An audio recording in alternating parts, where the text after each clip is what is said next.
For years, they've told us nothing was wrong in Minnesota. They said it was isolated. They said it was complicated. They said questioning it was dangerous. But tonight, well, the entire story collapses because what started as no escape, this has turned into complete no denial. I mean, look, Minneapolis, they're not just under scrutiny. It is completely encircled at this point. Not by headlines, not by talking points, by federal enforcement, by audits, by warrants, by arrests. And suddenly the same media that couldn't find its voice for years is scrambling to explain why up to $9 billion may have just vanished right under their noses. Now, here's the part of the story that they don't want you focusing on, okay? This didn't happen overnight. The warning signs were everywhere. Empty clinics, ghost services, exploding budgets. Look, whistleblowers were waving the red flags left and right, and yet silence. Total silence up until now. Because when enforcement finally shows up, when the right tightened, the narrative completely flipped. Not toward the fraud, not toward the victims, but toward panic, toward deflection, toward blaming the messenger instead of confronting the mess. This is what this story is really about, folks. Not immigration spin, not media hysteria, but what happens when accountability finally arrives. And of course, there's nowhere left to hide. Guys, folks, make sure you're still subscribed to the channel. I keep getting messages from you guys letting me know you've been unsubscribed for some reason. I don't even get it, but please don't think it's me. I love you guys. I'm not unsubscribing you. Let me know if you got a notification for this video or not. Let me know how you find this video, how you found this video. Did you type in Ron Yates' latest news, or let me know how you found this video. Yeah, I really appreciate it. So this is the moment that people keep pretending came out of nowhere, but it didn't. Minneapolis didn't become ground zero by accident. It became ground zero because the warning signs were ignored for years. Exploding budgets, programs that made no sense on paper, clinics billing millions with nobody inside of them. Guys, every time somebody was asking questions, they told you to stop asking. This is why the word encirclement matters here. This isn't about troops. It is about pressure closing in from every direction. Legally, financially, politically, audits from one side, warrants from another, indictments stacking up, and suddenly there's no room left for spin. Now, this is consequence, guys, not surprise. You don't wake up one morning with federal enforcement surrounding a city unless something went profoundly wrong beforehand. Now, Minneapolis didn't get targeted because of politics. It got targeted because the numbers stopped adding up. And Washington finally stepped in. This was always where it was heading, guys. This is always where it was heading. And so now let's slow this sucker down for a second, okay? Because this is where the media deliberately loses its mind. Look, removal Marines is not about mass roundups. It's not about chaos. It's not about dragging people out of their homes. This is language that exists to distract you from what's actually happening. What this really means is federal task forces doing what state leadership refused to do. Audits, raids, search warrants, arrests, asset tracing, precision enforcement, paper trails, financial pressure, the boring stuff that terrifies fraud networks because it just can't be protested away. Now, I want you to notice the exaggeration here. When the story shifts from fraud to hysteria, that's not accidental. That is a deflection tactic, because if people actually focused on fraud, the shell companies, the fake services, the billions of dollars gone missing, the conversation would end immediately. So instead, they inflate the language to bury the math. But here's a real reality. This isn't theatrical enforcement. This is methodically accountability. And it only looks scary if you have something to hide. Drop a guilty down below if you think that that's why they're freaking out here. Now, let's talk numbers, guys, because this is where denial collapses. The Department of Justice didn't wake up one morning and just go ahead and pull $9 billion out of thin air. Of course not. That figure actually came from tracking payouts across Medicaid, housing stabilization, autism services, food programs that were supposed to cost a few $1,000,000 a year and instead exploded into the hundreds of millions of dollars. Now, I want you to think about that for a second. A housing program projected at a couple $1,000,000 balloons past 100 million. I mean, dude, if me or you made a mistake that big, you already know we would have been fired, right? Autism services multiply without a matching increase in patients. Food programs claim massive output while facilities sit empty. This isn't sloppy bookkeeping. This is systemic abuse. And when federal officials say more than half appears fraudulent, that's not rhetoric. That is restraint, because once you trace the money across multiple programs, across multiple years, across multiple shell entities, the scale becomes unavoidable. This is why $9 billion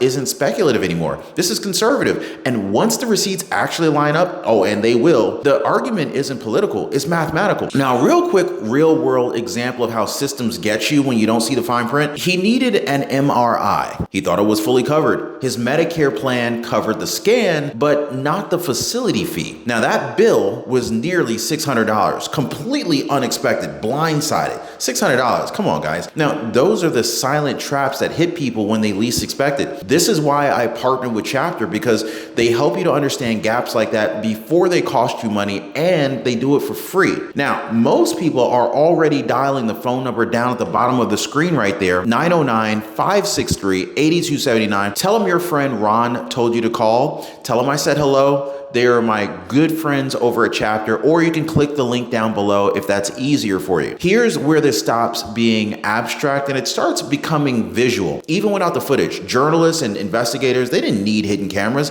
They just drove by the addresses. Oh, and what did they find? Empty buildings, dark windows, locked doors, no patients, no staff, no services, no customers. Yet these same locations were billing taxpayers hundreds of thousands, sometimes millions of dollars every single year. Autism clinics with no children, adult daycares with no adults, housing services with nobody housed. The online reviews look computer generated, like AI made these fake reviews. The websites were paper thin and the businesses barely existed. Yet the parking lots told a different story. Brand new luxury cars, high-end SUVs, BMWs, Audis, Porsches, Mercedes-Benz, you name it. Assets that just don't come from helping vulnerable people. They actually come from billing systems. Now, this is why this story couldn't stay buried. You can spin ideology all day long, you can spin rhetoric, but you can't spin empty buildings collecting millions. At some point, reality wins. Now, this is where the story crosses the line. Morally, not politically. Autism services exist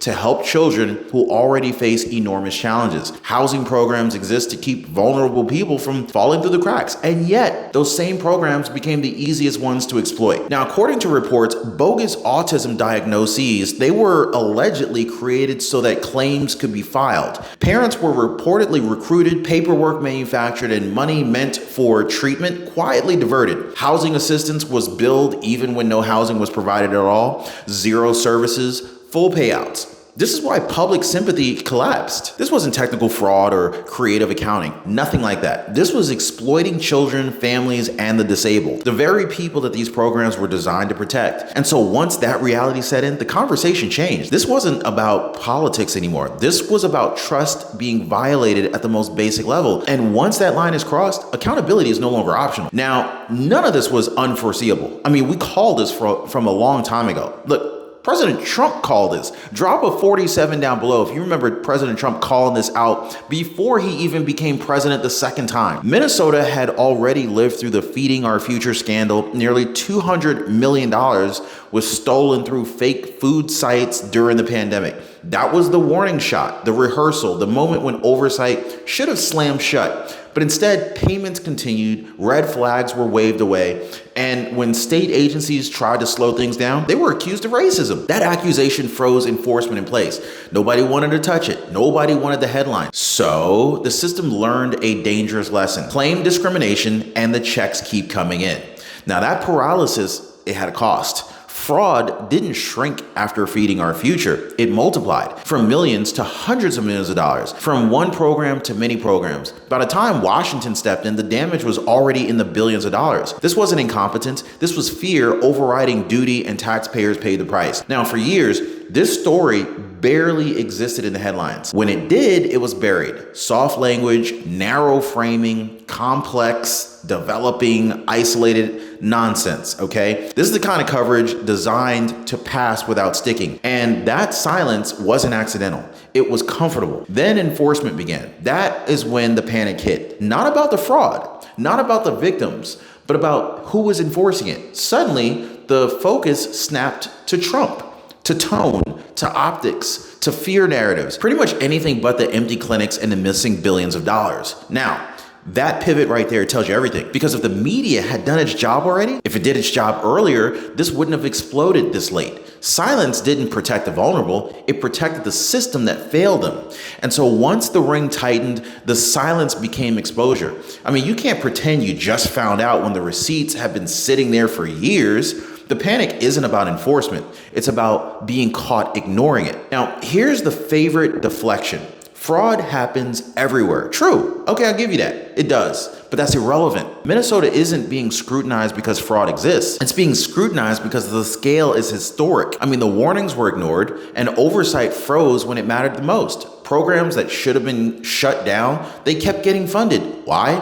Politics. Election math matters. Voting blocks matter. And when oversight risks upsetting a powerful constituency, enforcement suddenly slows down. This is not conspiracy, that's incentive. The result? Billions lost before Washington's finally stepped in. And notice this timing. State level paralysis lasted years. Federal action happened when avoidance was no longer sustainable. That's not neutral governance. That is protection until it became indefensible. So, no, this isn't about partisanship. It's about fear overriding responsibility. And once accountability arrives from outside the system, someone finally claims neutrality. Now, here's the part that should end this entire debate, okay? People inside the system knew. DHS insiders warned quietly at first that the numbers just didn't make sense, that payouts were exploding faster than enrollment, that shell providers were multiplying. Some warned that exposure could reach into the billions of dollars long before the public ever heard a word. So, why didn't it stop? Well, I'll tell you why.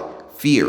Plain and simple. Fear of retaliation. Fear of career destruction. Fear of being accused of targeting the wrong communities. When whistleblowers feel safer staying silent than they do speaking up, fraud thrives. Payments continued anyway. Checks stopped going out. And the longer this went on, the harder it became to pull the plug without admitting failure. This is when federal oversight changed everything. I mean, Washington doesn't rely on local politics to act. Once the audit started, the silence broke. This wasn't about ignorance. This was known risk, tolerated until it became too big to hide. Now, you've heard the stories. People carrying passports, neighborhoods going quiet, restaurants empty. The narrative says fear suddenly appeared when enforcement arrived. But that flips reality on its head. The real fear wasn't created by audits or warrants. It was created by years of unchecked fraud, by systems that told people nothing would ever change, that no one would ever look, that accountability would never show up. When enforcement finally arrives, discomfort follows.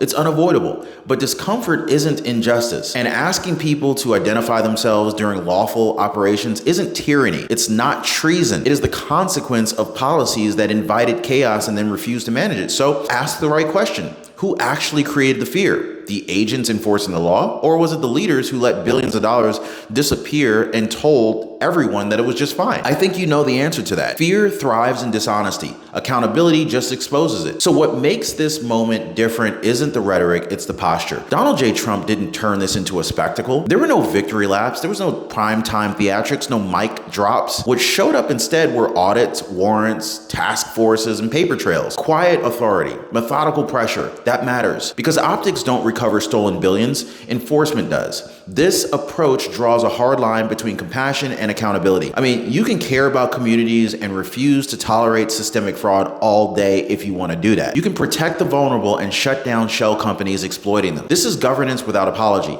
Law exercised, not televised. And this is exactly why it mattered. This is exactly why it unsettled so many people who had grown comfortable with the inaction. And so when enforcement is boring, precise, and relentless, it leaves no room for spin, only outcomes. And outcomes are exactly what this moment demanded. Now, this is the end of denial, folks, not because of headlines, but because of receipts. Arrests are going on, indictments are stacking, audits are widening, and money trails don't stop at city limits. They lead overseas through accounts that tell their own story. This is why the old defenses collapsed so quickly. You can argue motives, you can argue tone, you can't argue bank records, empty clinics, or programs that exploited tenfold without services to match. And so once the documentation appears, denial becomes performance, and everyone can see that. What comes next matters. Minnesota isn't an outlier. It's a warning. Somalians were not targeted regardless of what Ilhan Omar wants you to believe. Other programs are being re-examined, and the lesson is simple. Silence protects fraud until accountability arrives. Then it exposes everyone who looked the other way. So regardless of how these major networks are trying to frame this, regardless of how Ilhan Omar wants to frame this as well, as the major news networks, ICE and immigration control is not targeting Somalians. They're targeting the crimes. They're targeting the fraud ring that was running on for years. So make no mistake, folks, there's no escape from that truth. And now there's no denying it either.